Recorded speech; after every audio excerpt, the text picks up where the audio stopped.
Alright, let's do some learning today. So, I want to figure out what the difference is between a coil spacer and a coil spring as far as handling, actual ride height, and all that good stuff.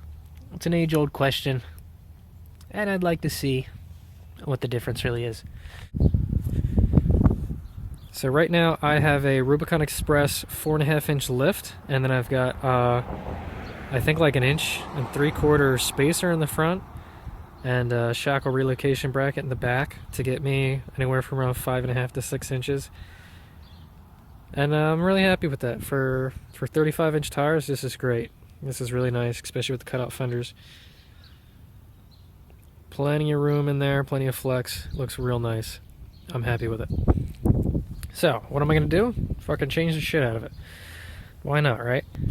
So, we'll see what happens. I don't think that this 4.5-inch spring really did what I needed it to. I think it actually sunk a bit, and I actually blew out my front shocks because of it when I compressed too hard. We're also going to see what the change lift height is. So, I want to measure the lift. I got an entire video to show you how to measure lift, but we're just going to measure from the top of the axle tube to the bottom of the frame and see what we have. Stock for Dana 30 was 6 3/4 inches from the factory. So you take your number and subtract it from that and then see how much lift you got. So let's see how much lift we got. Okay, so down now, make sure you got the low part. And up to here, we're at 12 inches. Something like that, right? Yep, 12 inches on the dot. Okay. So we do a little math there. Jesus Christ, really? 12 minus 6 3/4 is 5 1/4 inches. Man, that's fucking sagging. Huh. Okay. If we're curious, we'll take a look at some other things. So we'll look at, like, I don't know, the compressed spring height. So I don't know. Oops. So we're looking about 15 1/4 inches that the spring is long. We're gonna have to support the body on big ass jack stands. Take the tires off. It's gonna be fun. Okay. So we got some big old 6-ton jackaroonies, jack stands. That should do us nicely up here. So we're supporting underneath the frame. I got the axle jacked up as much as I could. So now we're going to lower that onto these guys and take the tires off. So you can just zip the tire off with a nice little impact, and then we can get onto the coil spring business. So down here we got a little like safety thing that holds the coil in place, that little coil retainer. Just take that bolt out and then your coil will be moving freely, and then we have to figure out a way to compress it. So let me show you the magical coil compressor. Say hello to some fine china, baby. So this right here is fucking awesome. Little super compressor. Gets both sides and it just does a little squeezing action for you. Real nice. Only issue I've had with it is that this pin, these two like to separate from time to time, and once that comes out, it's a little sketchy.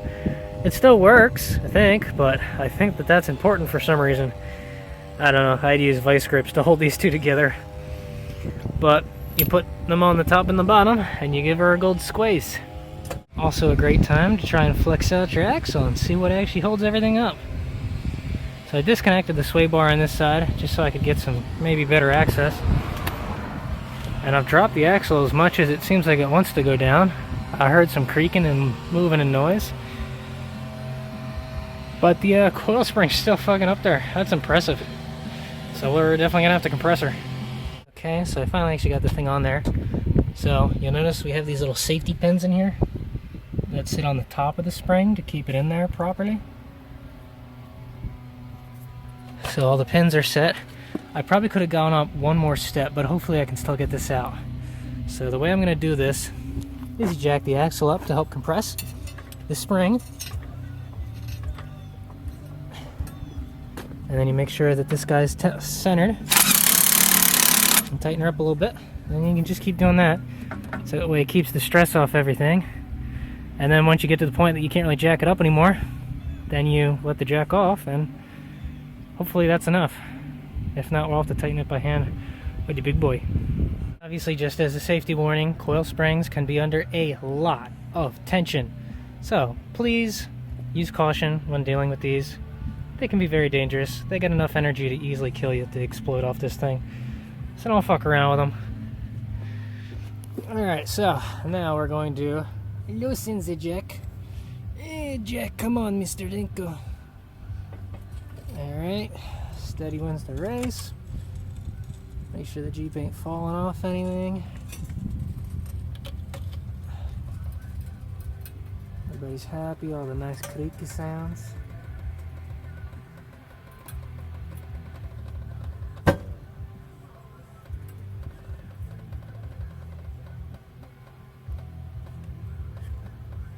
I know the axle definitely dropped more than that.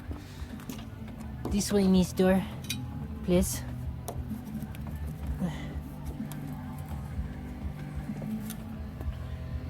We might have enough room to lift it up over that puck and get it out now. Okay, still had to crank her down a few turns. But I finally got it to clear that puck. So now we can give her a little yank and pull her out. Oh, god damn. That's a bitch and a half. Huh. Well, it's out. Now, make sure that this isn't pointing near anybody you care about. This thing's like a loaded bomb, so we're gonna slowly back that thing off until we can get the spacer off. And then we can compare spring sizes and stuff like that. Now, in order to get this off, this little bump right here actually comes off. Get yourself some a pipe wrench or something like that and just back it off. It's just on a big nut, and you can get your spacer off.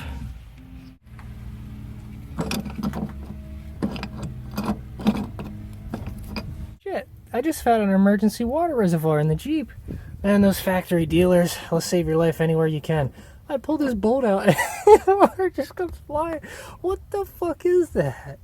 Oh, great. That's beautiful. So, yeah, it's a good thing I used a nice liberal amount of anti-seize on here. Jesus Christ. Are you fucking me? Okay. We crank things up and we crank things down, and we crank things up and we crank things down. Yeah. Son of a biscuit. They are the same exact length. Looks like the same exact finger dinger too. Alright, so here we are in the future with some new springs. There's a particular Amazon dealer that sells 5.5 inch Rubicon Express coils for $100. Shipped. Yeah, buddy. These are actually cheaper than the ones I got before that were the same size as the ones that I have now. So these are true 5.5, and from the reports that I've heard, it sounds like these will actually stand up to their weight quite well.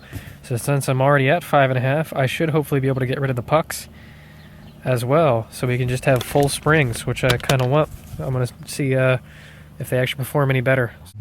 Alright, there you go. There's the difference between the 4.5 and the 5.5. Not a whole lot. Alright, here's another interesting find with our fancy dancy gauge over here. You notice we got 0.5 960 over here roundabout, and then we come over here, it's actually a little bit thicker. 0.6270. So 270, so 970. So these are about 300 thou thicker. So that's probably what gets us our heavier spring rate too. So that's a good reconfirming sign that we should see a little bit more weight holding capacity out of them. Just to really wet your whistle, so people, hey. So the 4.5 coil is about 21.25, maybe 21.5. And the 5.5 over here is 22 and maybe 3/4. Alright, so a little longer too.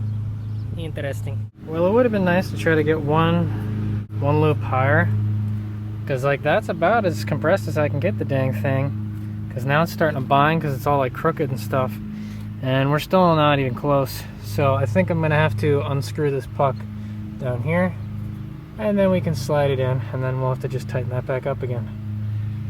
Whew. big and heavy. Jesus. Okay, there we go. So we got that in and we got that in. So I had to take this puck out in order to get the space I needed. So then you very carefully work your way up there so that you can screw this guy down, and then you lift it up and you slide that back in there. So once we're done this, we can tighten this once the spring is installed, hopefully.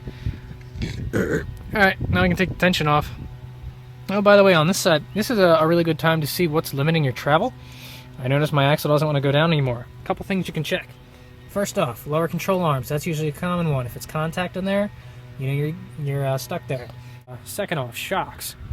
Make sure your shock isn't fully extended, because that's a good way to pull them apart sometimes. So yeah, if you want more downward flex, this is a good time to check it.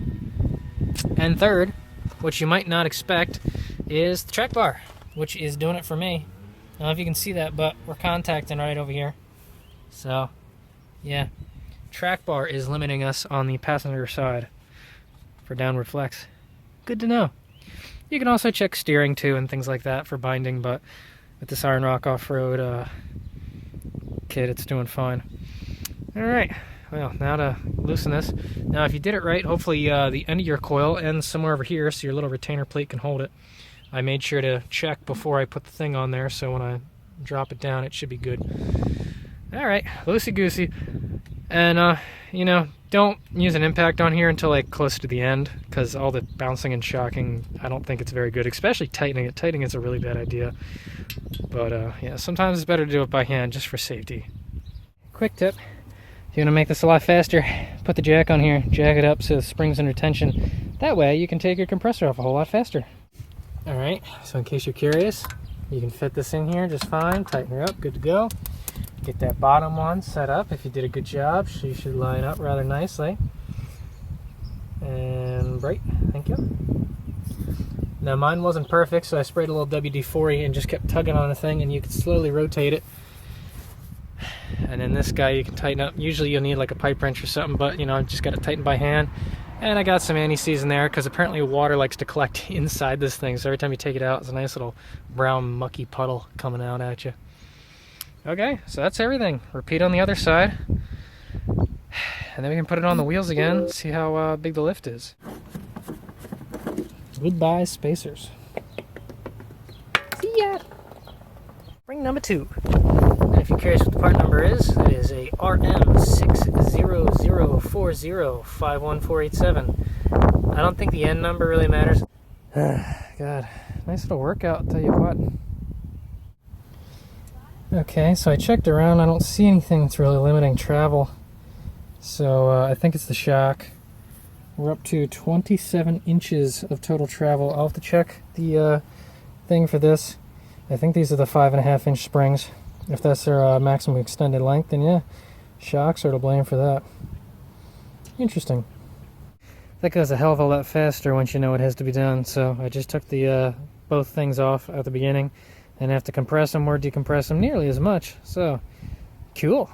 That's spring number 2 in there. Beauty. So once we put the tires on, we can see what the initial height's going to be. Obviously the springs are going to settle after a little bit. Not by much, but you know, it won't be nearly as high. Okay, final step. Make sure to torque your lug nuts down. Don't trust power tools, seriously. Always do it by hand. Make sure to finish the job so you know how tight they are. So I torqued these down to, I think, about 110, something like that. So they are good to go. Cool. Alright. So that right there is the 5.5 inch coils in the front. Looks good. Looks pretty balanced. Might be, I don't know, that's damn near perfect. She looks like a beauty. Nice. I dig it.